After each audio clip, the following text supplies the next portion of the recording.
नमस्कार दोस्तों। आज के इस विश्लेषण में हम बिल्कुल सीधे बात करने वाले हैं एल नीनियो और ला नीनिया जैसे विशाल जलवायु परिवर्तनों की।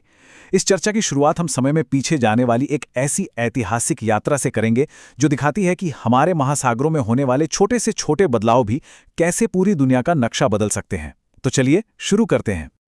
आइए सबसे पहले पीछे चलते हैं और देखते हैं हमारा पहला भाग 1877 की एक ऐतिहासिक त्रासदी। जरा तस्वुर कीजिए, 1877 का साल और पिंपरी नाम का एक गांव। रामू नाम का एक किसान बिल्कुल बेबस होकर आसमान की तरफ देख रहा है। जमीन सूखकर पत्थर बन चुकी थी, फसलें जल चुकी थीं और भूख से उसने अपना पूरा परिवार खो दिया था। उस वक्त उसने एक दिल दहला देने वाला सवाल पूछा था, ये आग आसमान से क्यों आई? उस बेचारे को बिल्कुल अंदाजा नहीं था कि मीलों दूर प्रशांत महासागर में रिकॉर्ड तोड़ गर्मी पड़ रही थी और वही उबलता हुआ पानी उसके खेतों को राख में बदल रहा था। अब जरा इस आंकड़े पर ध्यान दीजिए, 3 से 5 करोड़ लोग। ये कोई छोटी मोटी संख्या नहीं है। दुनिया भर में इतने सारे लोगों की मौत सिर्फ इस एक विशाल मौसम परिवर्तन का सीधा नतीजा थी। ये मानव इतिहास की सबसे खौफनाक त्रासदियों में से एक थी।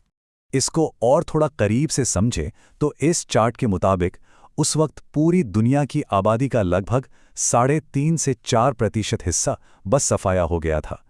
एक ऐसी अकल्पनीय त्रासदी जिसे ब्रिटिश औपनिवेशिक काल की अनाज निर्यात नीतियों ने और भी भयानक बना दिया था। मतलब यहां इतना भयंकर अकाल पड़ा था और फिर भी अनाज लगातार बाहर भेजा जा रहा था। आखिर इस मेगा एल नीनो ने किया क्या? आंकड़े बताते हैं कि इसने भारत में पिछले 800 सालों का सबसे भयानक सूखा पैदा किया। पूरा का पूरा मॉनसून सिस्टम ही टूट गया। पैसिफिक नीनो रीजन में तापमान सामान्य से लगभग 3.5 डिग्री सेल्सियस ज्यादा था। और इसका तबाहीकुन असर सिर्फ भारत तक सीमित नहीं था। चाइना, ब्राजील और अफ्रीका में भी बड़े पैमाने पर भुखमरी देखी गई थी। चलिए अब उस दौर से बाहर आते हैं। भाग 2, 2026 की एक नई चुनौती। मान लीजिए कि हम अप्रैल 2026 में हैं। कृष्णा नाम का एक किसान महाराष्ट्र में ठीक वैसी ही खौफनाक चुनौती के सामने खड़ा है। तापमान पहले ही 44 डिग्री क्रॉस कर चुका है। भयंकर गर्मी के बीच कृष्णा अपने स्मार्टफोन पर वेदर ऐप चेक करता है और वहां वार्निंग दिख रही है एक नए सुपर एल नीनियो की।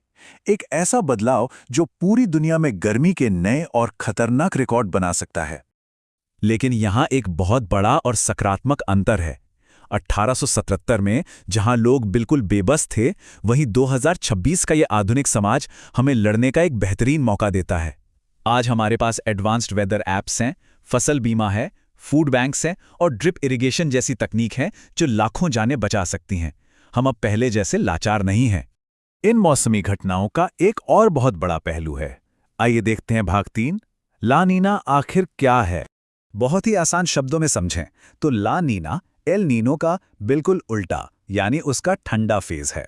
ये तब होता है जब ईस्टर्न पैसिफिक यानी पूर्वी प्रशांत महासागर का पानी सामान्य से ज्यादा ठंडा हो जाता है। इसके परिणाम स्वरूप वहां चलने वाली व्यापारिक हवाएं बहुत ज्यादा मजबूत हो जाती हैं और समुद्र की गहराई से ठंडा पानी तेजी से ऊपर आने लगता है। सबसे ध्यान देने वाली बात यह है कि ला नीनिया कोई 2-4 हफ्ते की घटना नहीं है। ये बहुत लंबी चलती है। शुरुआत महासागर के ठंडे होने से होती है और आमतौर पर ये कम से कम 9 से 12 महीने तक टिकी रहती है और कभी-कभी तो दोस्तों ये पूरे 2 साल तक खिंच जाती है। अब इसका भारत और दक्षिण एशिया पर क्या असर पड़ता है?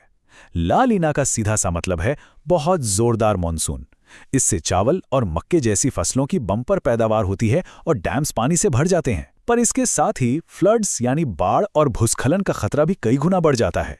साथ ही इससे सर्दियां भी और ज्यादा ठंडी हो जाती हैं। तो अब तक हम इन दोनों के बारे में जान चुके हैं। आइए करते हैं एक डायरेक्ट कंपैरिजन। भाग 4, एल नीनियो बनाम ला नीना। इन दोनों मौसमी पैटर्न्स के बीच की रस्साकशी समझना सच में बहुत दिलचस्प है। एक तरफ एल नीनो प्रशांत महासागर को गर्म करता है और मॉनसून को कमजोर करके सूखा और गर्मी लाता है। वहीं ठीक इसके उलट ला नीना महासागर को ठंडा करता है और जमीन को भारी बारिश से सराबोर कर देता है। फसल अच्छी होती है पर बाद का डर हमेशा बना रहता है। अगर ग्लोबल लेवल पर देखें तो ला नीनिया पूरी कहानी ही पलट देता है। जरा सोचिए, ये दक्षिणी अफ्रीका में सूखा ला रहा है जबकि उसी वक्त अमेरिका और अटलांटिक ओशन में खतरनाक हरिकेन्स को जन्म दे रहा है।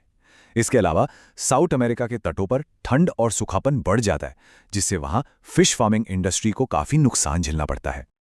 आइए आप बढ़ते हैं आखिरी हिस्से की तरफ और जानते हैं भाग 5, हमारा आगे का रास्ता। वापस 2026 की स्थिति पर गौर करें तो एक बहुत ही कड़वी सच्चाई हमारे सामने आती है। क्लाइमेट चेंज धरती का बेसलाइन हीट यानी सामान्य तापमान लगातार बढ़ा रहा है। इसका असर ये हो रहा है कि अब चाहे एल नीनो हो या ला नीना, दोनों की ही तबाही मचाने की शक्ति और ज्यादा भयंकर होती जा रही है। ऐसे में इस 2026 के पूर्वानुमान से हमारे लिए क्या सबक है? सबक ये है कि हमें जमीन पर अभी से काम शुरू करना होगा।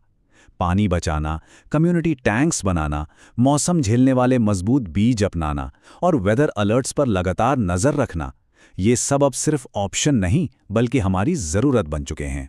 जैसे जैसे प्रशांत महासागर में गर्मी और ठंड का ये खेल और तेज होता जा रहा है, हमारा ये विश्लेषण एक बहुत गहरा सवाल छोड़ जाता है।